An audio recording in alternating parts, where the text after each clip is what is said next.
WGSN-DB Solo Network is excited to have you join Getting Started.Life with hosts Douglas Katz and Marya Pleasant.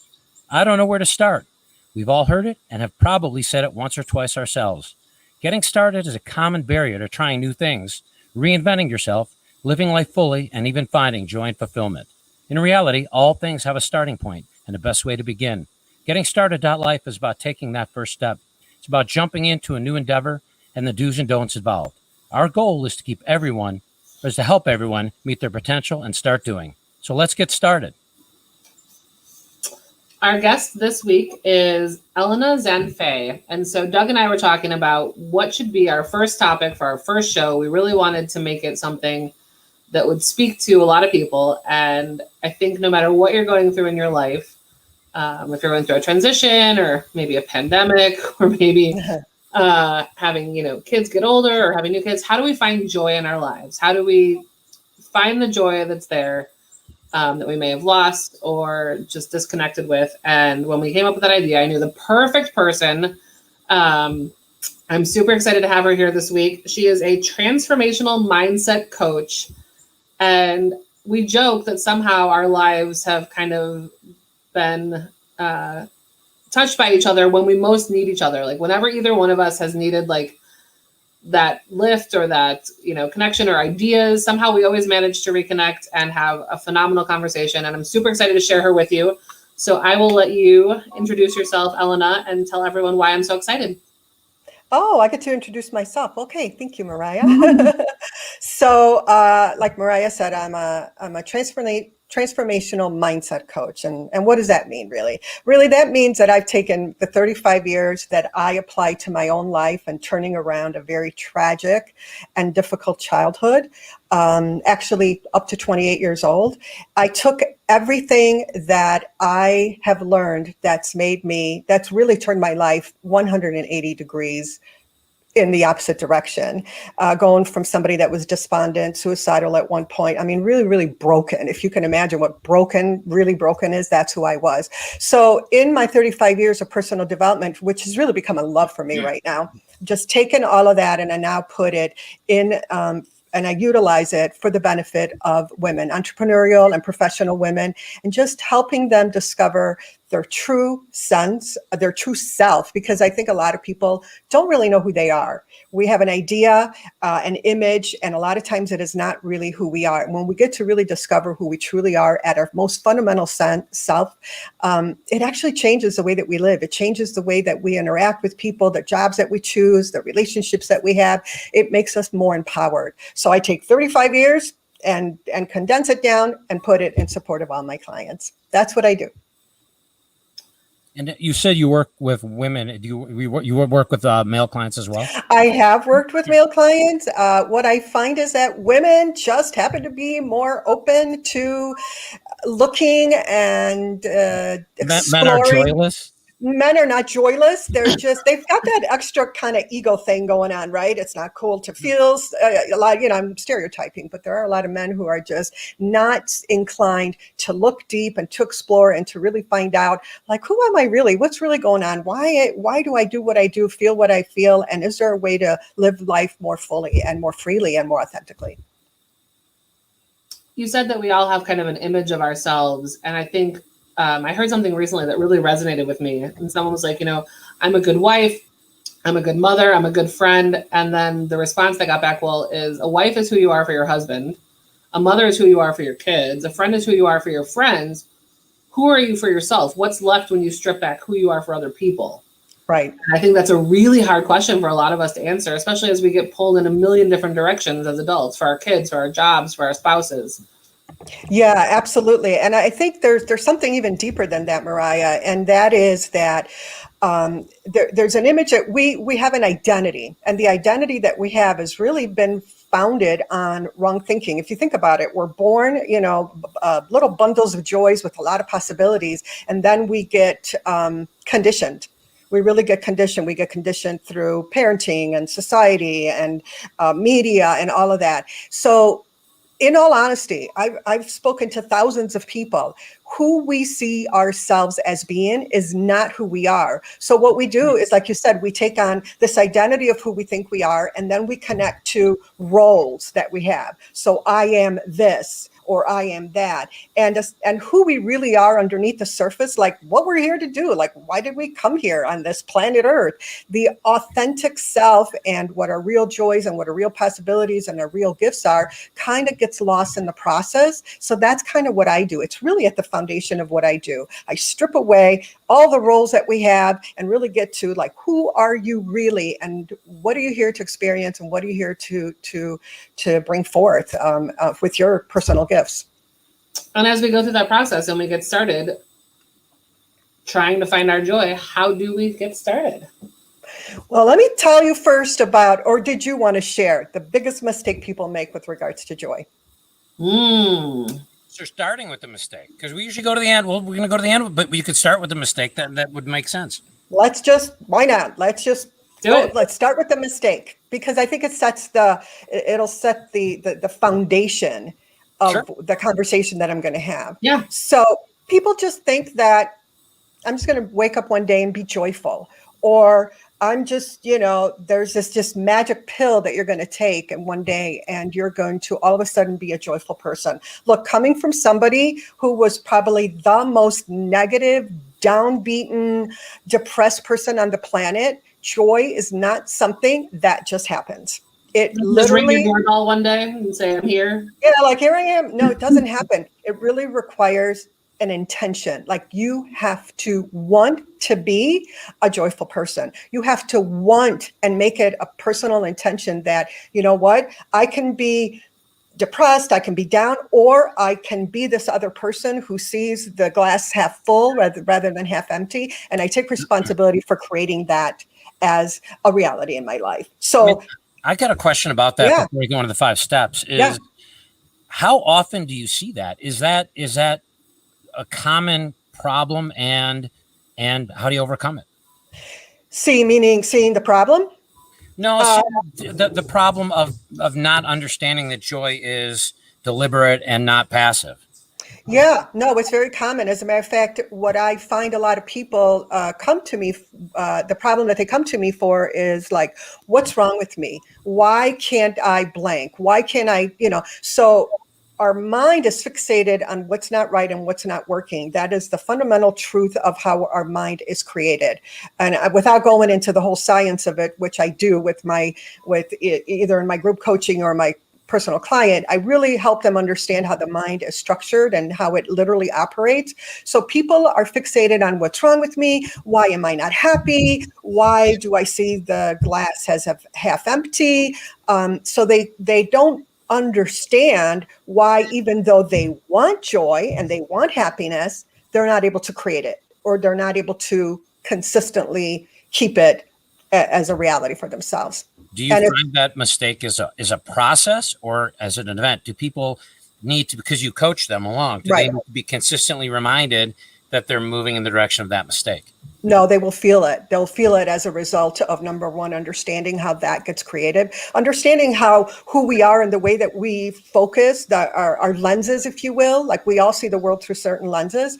Understanding how those lenses got created, which indicates the way that you go about life, that in and of itself helps you shift. It helps give you that understanding of, oh, well, I can change this. Now that I understand how it got created, I can create it differently. So by virtue of understanding and then taking the steps to move in a certain direction, they will feel it. They'll see the results. They're slow and over time, but they do see the results. So it's not me so much showing them, but it is more of them feeling it and seeing it and being able to shift thoughts into the direction that they want to go. So it's a process that happens over time. Just like if you were to take on a weight loss regimen, you're going to the gym and you're eating a certain way. It takes time, but in time, as we stay committed and consistent, we do begin to see the results of it. Speaking of time, I don't want to run out of time because I know that we've got like a jam-packed to get there. So why don't we jump right in? Yeah, let's jump right in. Okay, so, all right. So first of all, I want you to close your eyes for a second and just really picture like pure joy. just picture like what that might look like for you. I mean, for some people, it could be, like Doug said, sitting in the sun and feeling the warmth of the sun on our face. It could be like, for me, bird watching. I love to watch birds at the feeder, and I kind of get lost in that. It could be like your grandchildren, you thinking about your grandchildren that are coming to visit you tonight, or for a single mom or even a mom, it could be like when she finally gets the kids down to bed and she has that time to herself and she has time to unwind and take a bubble bath or have a glass of wine or whatever. So joy and what that represents is different for everybody, but we have to kind of get a picture of what that is for us. Right. So I think that before I dive into exactly what joy is, one thing I want to do is differentiate joy from happiness, because we all know what happiness is, right? But happiness and joy, even though they can show up at the same time, they're quite different. And I want to kind of speak to that for a second. So happiness is really it's a feeling. It's typically like a short burst emotion of like excitement or pleasure. It's something that's brought about by something external to you. So maybe it's like a visit from a friend, that makes you happy, or you're opening a gift that makes you happy. You get an unexpected raise, or for some, a marriage proposal, and for others, maybe it's even a divorce document. I know it's funny, but right, it's different for everybody. But happiness is something that we experience, and it's kind of short-lived. That's the differentiating factor. And it can also be created by you thinking of something or remembering a favorable event or situation. Joy, on the other hand, it's a stronger emotion, and it's something that you develop over time. So you can think of joy as kind of a way of being, as opposed to just something that kind of happens here and there. So in order to have joy, you have to cultivate it. And you cultivate it by sustaining certain emotions of inner peace and contentment. And you do that through intention and a personal decision to do so, which is why I said the biggest mistake is thinking that it's just going to happen. No, you have to intentionally want it and intentionally be committed to it. And that's how then you change the way that you view things to create a joyful life. So if somebody's got the intention, they're ready to go, they understand happiness and joy, what should they do? What's the first thing they should be doing? Well, let me before we jump into the first thing they should do, and there's actually 5 steps I'm going to take you through, but I do want to make this connection too, and that is that happiness and joy have been attributed to creating many health benefits for people. So I kind of want to give people another reason to focus on joyfulness beyond just experiencing it. So joy and happiness, and I'll use them together at this point, they have been linked to many health benefits like lowering blood pressure and also lowering our heart rate and actually improving our immune system.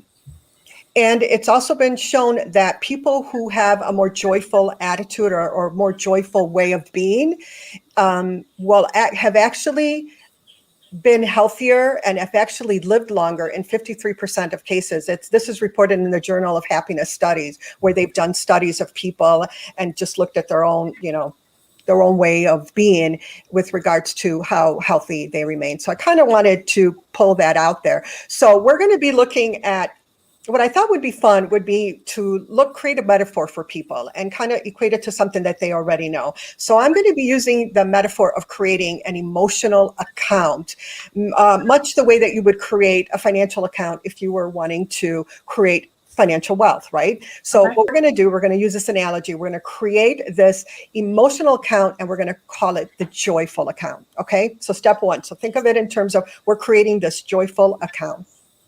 Okay, so much the same way that we would create a financial strategy, I'm going to take you through 5 steps. I'm going to teach you how to create an emotional wealth strategy. Okay, sound good?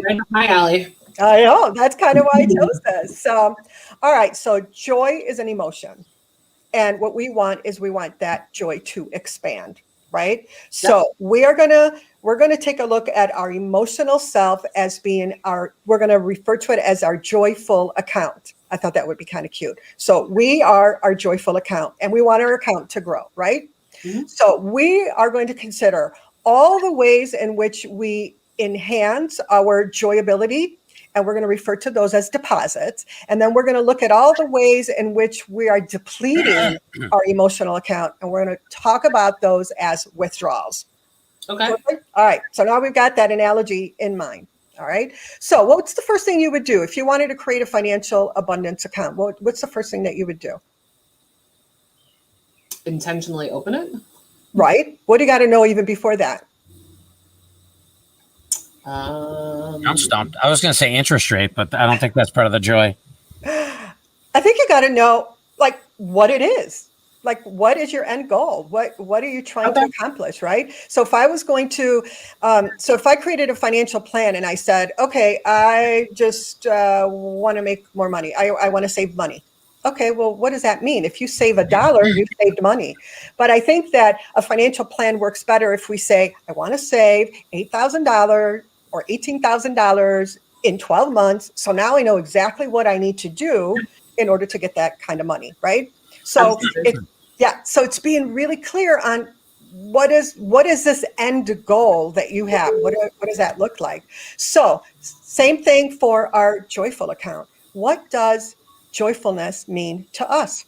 So what I came up with some questions, 4 questions that our listeners can ask themselves in order to determine, ascertain what does joy mean for me? So question number 1, what does joy look like for me specifically?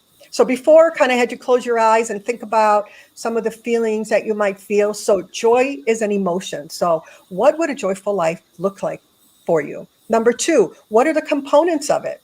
What specifically are you feeling, are you experiencing that makes this a joyful life? What sorts of things are you doing in your joyful life? And number 4, how do I feel day to day in this joyful life? Okay. So here's a tip. Many people don't know what a joyful life would look like. And truly it's sad, but most people are relating to the stress that they're experiencing every day. And especially if they're going through a hard time, all they can focus on is the ickiness, right? So I have this with a lot of my clients, when we look to create a vision for what a joyful life would look like, a lot of times they don't know what to write down. So what I tell them to do, which is I'm going to tell you to do, is I want you to make a list of all the things that are in your life right now that you don't want, all of the situations that are negative, that are pulling you down. But I want you to look at just the emotional component of that. And I want you to write those down, not the situational factors, but the feelings and the emotions. And once you've made that list, what you're going to do is you're going to write down the exact opposite. So I'm going to give you an example to make this a little clearer. I was just going to ask you for an example. Yeah, the example is, so let's say, for example, that I'm spending a lot of time by myself.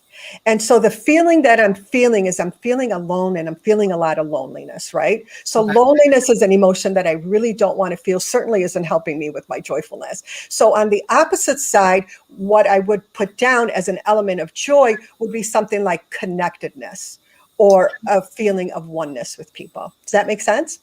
So we're focusing on the negative emotions that are preventing us from feeling joyful.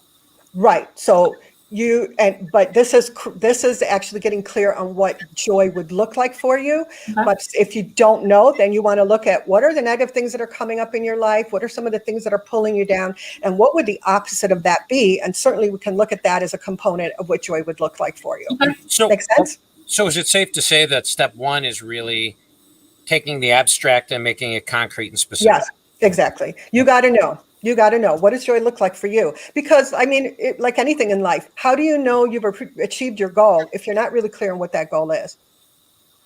Got it. And Yep. so go to your financial analogy, if you're saying, okay, I'm going to save money to buy a car, are you buying, a $2,000 1990 Honda Accord beater? Or are you looking for a Ferrari? What are we looking for here? Exactly. You got to know. So I think you would agree that, vague outcomes create vague results, but specific outcomes, give you at least the roadmap that you want to be on. Okay. So now that we have. Before we get to step 2, I would like to take a short break. Yes, of course. Do you know that you get a radio face when you get a radio voice too? I do that.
You're listening to Getting Started.Life with Douglas Katz and Marya Carey Pleasant on the WGSN-DB Going Solo Network. Okay. All right. So great. Well, we got through step one. I'm going to have to, I think, go a little quicker. All right. So we've got clarity. Clarity is very, very important to know where we're going, right? So now the next thing that we need to know why. We need to know why. And let me tell you why. Human beings live primarily on autopilot. I know it's hard to believe, but everything that we do is pretty much a habit. Okay. So the reason why knowing what we want is very, very important is because just to want something for the sake of wanting it isn't going to create the leverage, isn't going to create like the momentum, get you to do the things that you need to do. Would you agree?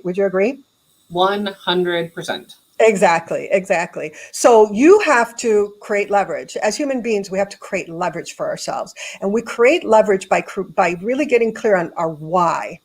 Okay. Your why is the leverage. It is the thing, the reason that is going to get you to do the things that you need to do in order to create your outcome. Right. Yep. So step number 2 then is create your why. Like, for example, we create a savings account and we have to save money. If we're not really connected to like, what is that savings account going to give us, or that portfolio? What are we going to do with that in the end? It's going to be hard to save that money. You're going to want to spend it, right? Yep. So exactly. So we want to get really clear. So we attach that savings account or portfolio to something tangible, like maybe it's the house of our dreams that we're saving for, or the car that we've been eyeing. I've been eyeing a Land Rover, Range Rover forever. The vacation that we've been putting off, or maybe it's just the dream of a comfortable retirement. But we have to see it. We have to know. We have to have a why. Whatever that reason for wanting what you want, that is going to be the thing that actually gets you to do what you need to do. So the exact same goes for creating a life full of joy, right? So just to say, well, we want a joyful life. Okay, well, why do you want it? You know, and how are you going to stay committed to doing the things that you need to do in order to create it? What you're going to do that is you're going to actually manufacture the influence that you need by looking at the reasons, the positive reasons why you want to create joy in your life. So I have some questions for you. So question number 1, what will having a joy-filled life give me? So for example, if you don't know what joy is going to give you, why bother creating joy? Well, you'll feel happy, but so what? You feel happy anyway here and there, right? So maybe it's peace of mind. Maybe you're getting really, really clear that having a joyful life is going to up-level the peace of mind that you have with you every day. Okay, so question number 2, what will a joyful life allow me to have more of or be more of? You know, maybe it gives you more quiet moments and it allows you to be more relaxed and peaceful around others. So question number 3, how would my joy-filled life benefit family members, friends, and others around me? You know, maybe it'll make you more of a gentle mom, or maybe it'll help you be more present when you're with friends, or maybe it'll help you be kinder to others. So it's really important that you see your joyfulness as impacting more than just yourself. You need it to have it affecting other people's outside yourself. And the reason for that is, in all honesty, we as human beings, a lot of times are willing to do things a lot more for others than we are for ourselves.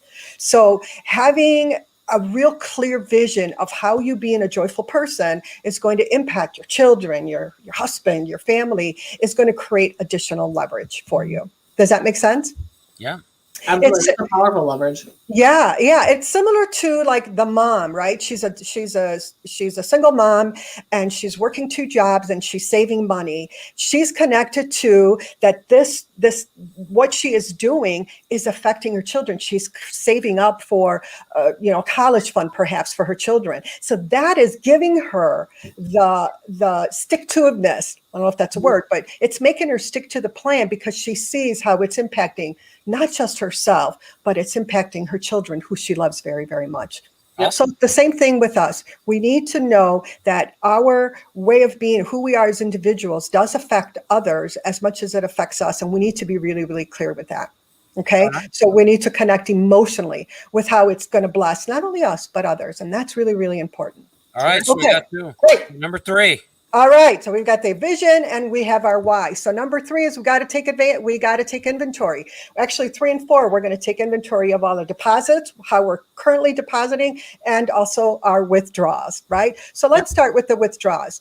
Again, you have a financial account, you need to know what's taking me further away from this goal. So we're going to do the same thing with our emotional wealth. There are things right now that are stripping your ability to create joy. And those are going to be your withdrawals from your joyful account. And we want to take a look at those and we want to take an inventory of that because those are depleting you and it's important to have. So there's a lot of things, negative things that sabotage us. Now, it could be like a situation where you feel disempowered or challenged. It could be relationships that are hard or draining on you. It could be things that you watch or listen, things that you're allowing to go into your mind. All of those really affect you. And then in emotions and thoughts and beliefs that disempower us, all of these things are draining us. So these are definitely not taking us closer to our goal, but are pulling us away. Real quick question on that is a lot of those negatives, those withdrawals, things that you want to withdraw could actually be serious problems. Like, what do you do if it's an addiction or it's something where you're coming across something where someone's really got to get in touch with what they need to fix? Yeah, well, I think first of all, awareness is everything, right? You got to know. And this is why I have some specific questions I'm going to ask you to go really, really deep and look at what are my saboteurs right now? What are all the withdrawals that are keeping me from having a joy-filled life? And then it requires a plan, right? You've got to institute a plan. If it's like an addiction or something, then people have to realize that on our own, we don't change. On our own, we don't change because in order for us to change, we need input external to us. We need something that we don't already know because if we knew, we would do it, right? We need outside influence. We need outside support. So I would suggest that would be something that they do. Okay, so moving on to looking at our saboteurs, our withdrawals from our deposits, from our account. First question, what in my life brings me down or instills negative thoughts or ideas? So this could be like TV shows that you watch, the news. Okay, who's ever heard anything positive coming from watching the news, right? Of the things that I watch, read, and listen to, which are uplifting and which are bringing me down? That's really, really important. A lot of people don't spend time thinking about this. They're just, again, going through the robotic motion of life where we are primarily on habit. So a lot of times, unless somebody asks and says, hey, by the way, of the things that you watch and listen to, which of those are bringing you down? Oh, good question. Never really thought about that, right? So question number 2, who in my life brings me down, creates stress, or makes me feel bad about myself? Something else, right? It could be a friend who is so negative that every time you're with them, you just feel exhausted afterwards. Right. So I would ask the question, like, why are you spending time with that person? Right. So other question number 3, what situations are challenging for me and always leave me worse? So maybe it's something that at one point you took on that was, that was enjoyable. And now it just drains the life out of you. Like when I joined the bowling league, I used to love it. And then after a while, oh my God, it's just like, oh my gosh, it's Tuesday night. Really, I have to go again. So it's taking a look at those things that aren't serving you anymore with permission to do something about it. Because most people think, well, I've just done it for so long, or I really want to empower people to look at the fact that they do have options in all of this.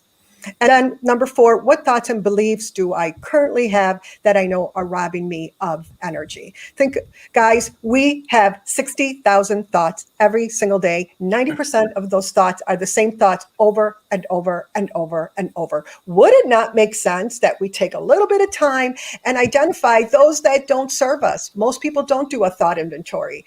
And when we do, we're shocked. Like, oh my God, I have this thought and it's always negative. Yep. Well, let's get them down. This is just all about getting clear about what that is. Then I'll show you what to do with it, okay?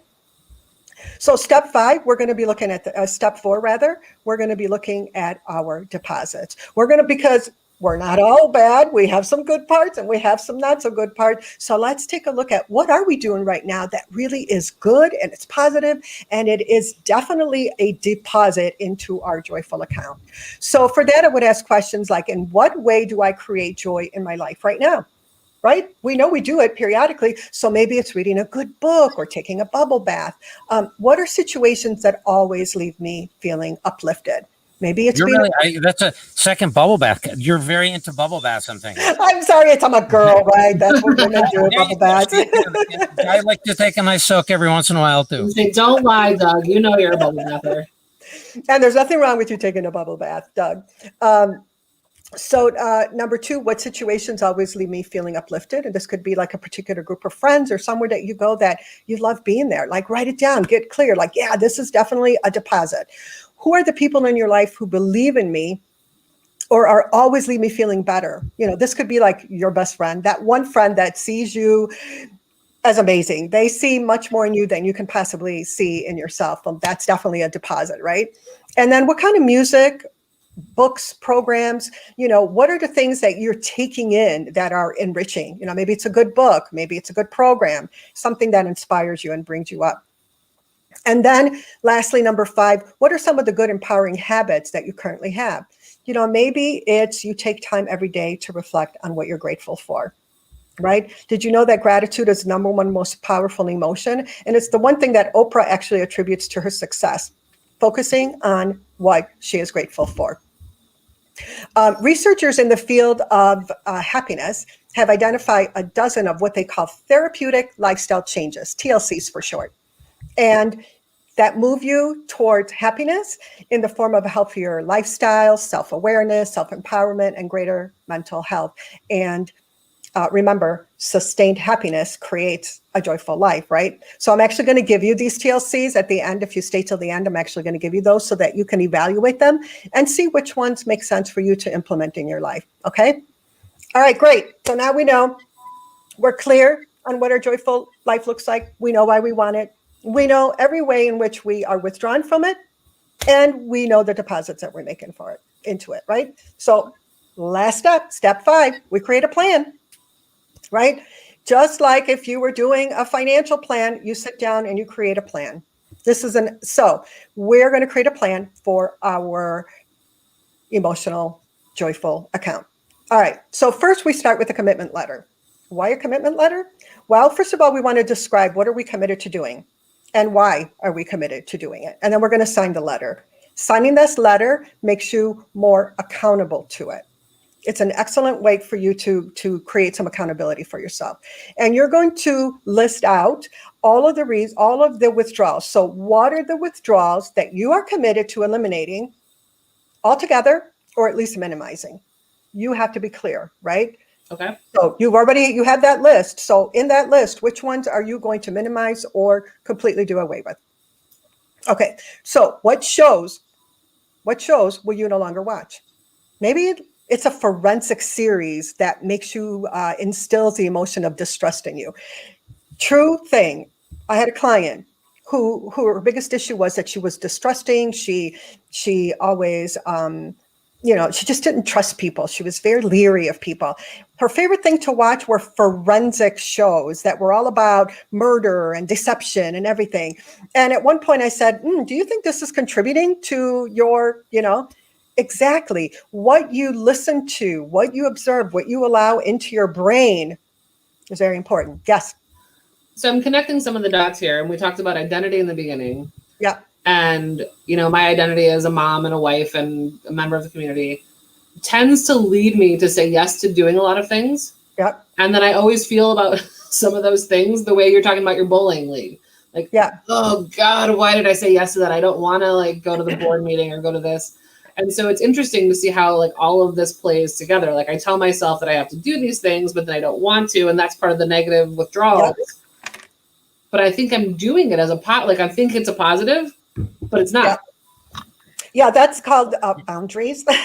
So when we talk about boundaries, that word, I'm not. I know a lot of people, right, don't know what that is. It's really, so I'll just give you a really quick tip on boundaries. Boundaries is being sure that when you do something, you don't do it at your expense. It's trying to find, trying to find a happy medium for you to do something or be somewhere, but not at your total expense. Now, sometimes we don't have the option, but if we do, we want to think about it. Okay, am I doing this with a clear heart? Am I doing this with a clear intention? Or, is this really at my expense? Who's losing here if I do this? Going back to your financial analogy, is it costing me more than I'm getting? Exactly, right. Your ROI, what's the return on my investment in this activity? So I've got a question for you, because Marya and I work together a lot in the divorce business, and that's kind of how we met. We have a business together, Split Ready, that helps people get ready for that, and we both mediate. But as you're talking, it seems like people always look at this quest for joy and having a joyous life as after the divorce, right? When they're starting over. But it's interesting that most people start that after the divorce too. Do you ever work with people while they're going through the divorce to be able to look past the divorce and, in a sense, knowing that there's something on the other end, making it a better process? Positively, yes. Absolutely. So in my coaching, what I help people understand and what I help people integrate into their being is to not be at the effect of life. In other words, life happens, and it doesn't mean that we have to sway with life. There is such a place of being completely 100% resilient so that you still get to be who you are, and you see things happening outside of you as things happening outside of you. Meaning you're not so much at the effect of it emotionally, where if the wind is blowing one way, you're totally blown that way. So going through a divorce or going through a separation or losing something. Look, 5 years ago, I lost everything in my life. I lost my home, my relationship, my dogs, and then 6 months later, my mom. That was God's way of saying, okay, you're going to practice what you preach. And I did. And I did, because I knew the things that I could do that would that would keep me close to who I am as a person, that would hold me to the things that were important to me, that allowed me to see who I was outside of those things. Like, who am I now without my home, without my dogs, without my mom? And ironically, that was one of the most powerful periods of life that I went through that really helped me find who I really am at my core. It was when all of that got stripped away, because remember, Marya was talking about how we see ourselves as in relationship to things, right? And when that thing goes away, we're like, oh, God, now what, right? We have to take back ownership and see ourselves first as who we are, and that we are a mom as a role, but we're not a mom as a person. We have a house, we're not our house. We have dogs, we're not our dogs. So I hope that answers your question, Doug. But yes, no, it does. And I think it speaks to anything where the journey to joy, and it's interesting because I really got into Zen recently, and there's a lot of parallels that I see with what you do. With most people probably tend to veer towards simplicity and appreciate the simpler things, because you don't get what you think out of the spending money and all that. But that path, you're just always walking that path, and the events become events that make you alter your path or reevaluate a little bit. But it shouldn't be, okay, now I'm done with this, I'm going to have joy. You know, I heard someone else we had on our old show talked about, if you go from one thing to another and never really analyze what made the other thing crappy, then the next thing is going to be equally crappy, because you just never resolve those issues. And I think this is great. And I think our listeners, wherever, I think people say it's like anything else, right? I'll just start when I'm done with this. And I think what our listeners should really realize is just start today. Like, it's what our show is about. Getting started is starting tomorrow with joy, or whatever that is. Right. I mean, I would want to see if there's anybody listening who's got a question, post a question in the comments while we have a couple minutes left. Marya, you had another question? I was just going to piggyback on what you were saying. I remember in our divorce podcast, you had said to one of the experts, like, well, when you get married a second time, you don't repeat the same mistakes, right? You learn from your mistakes, and you don't marry someone like you married the first time. And I think the rest of us were kind of giggling at that, because you are not divorced. You're in the divorce arena, but you've never been divorced. I have never been.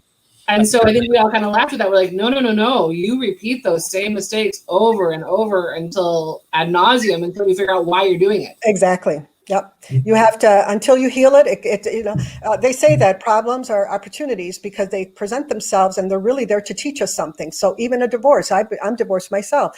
Unless you really get to the reason of what you did wrong and even your choices that you've made and what those were founded on, then you're really going to recreate that because nothing has changed. You've changed partner. It's just like when you have a bank account that you can't balance and you close up your bank account and go to a different bank, you're not going to balance that one either because you haven't learned how to balance that one. Yep. Well, I think as we're getting probably to running out of time soon, I do want to give you a chance. You had mentioned that there's some resources that people can use that you'll give them to help because it seems like a very deliberate process. It is a very deliberate process. And so I've got a series of questions that I go through to finishing up what we did. And then I have you create a plan and then you set out to do your plan and give you some ideas for support. So ElenaZanfei.com/joy is this workbook. I created a 14-page workbook for you. It's got all the information and it's got a fillable document with all of the questions so that you can sit down and go through the process and actually get really clear on your deposits, your withdrawals, your why, your vision, and then writing your letter and making that commitment and then getting support around it. So I've been very succinct about it. And I would tell people, coming from the military, the buddy system helps. So if something that you talked about today helps other people, share it, share this episode. And I did want to, I'm not just dressed casually, give a shout out to the Coast Guard Coast Guard Academy class of 2025, who are just finishing up SWAB summer. My daughter's one of them. So one of the things that gives me joy is watching those great kids finish their SWAB summer, which I think was amazing for them. And I love it. Oh, go ahead. I love that you created this workbook because if you're like me and you're listening to this while you're on the go and you're like, I can't answer all those questions right now, or I don't have paper to write those questions down, or this all sounds great, but I don't have time to do it right now. Right. You create a workbook. I have zero excuses to not go to your website, create a workbook and get started and take at least that first step because absolutely that's what stops us, right? Exactly. Yeah. Me, I'm like paralysis by analysis. I'll think about it and plan it and do all of that. But taking that first step, you just got to do it. Taking that step. So first step is download the workbook and then sit down and go through the questions and just go step through this outline that I've given you. Love it. You're on your way. Well, and I'll tell you, I think this is a great, as we said in the beginning, a great first show because this should be the first show that anyone listens to. And then hopefully all of our other getting started shows will be things that will help people either find joy or minimize one of those withdrawals. And Elena, I really want to thank you for being our guest today. So I want to thank Elena. I want to thank everyone for joining us for today's show. If we inspired you to get started today, then we did our job. If there's something that you want to start, let us know. We'll find the expert. We'll tell you how to get started and how to avoid mistakes. And if you have a passion for something that has changed your life and you want to help others get started, let us know. We'd love to have you on the show. And remember, in the immortal words of Mark Twain, 20 years from now, you will be more disappointed by things that you didn't do by the ones that you did. So throw off the bowline, sail away from the safe harbor, catch the trade winds in your sails, and explore, dream, and discover. Absolutely. I love that. Hopefully you'll join us every other week, every other Tuesday at this time. And you've been listening to the Getting Started.Life podcast with hosts Doug Katz and Marya Pleasant on the WGSN-DB Solo Network. Thanks much, and we'll see you next show. Bye.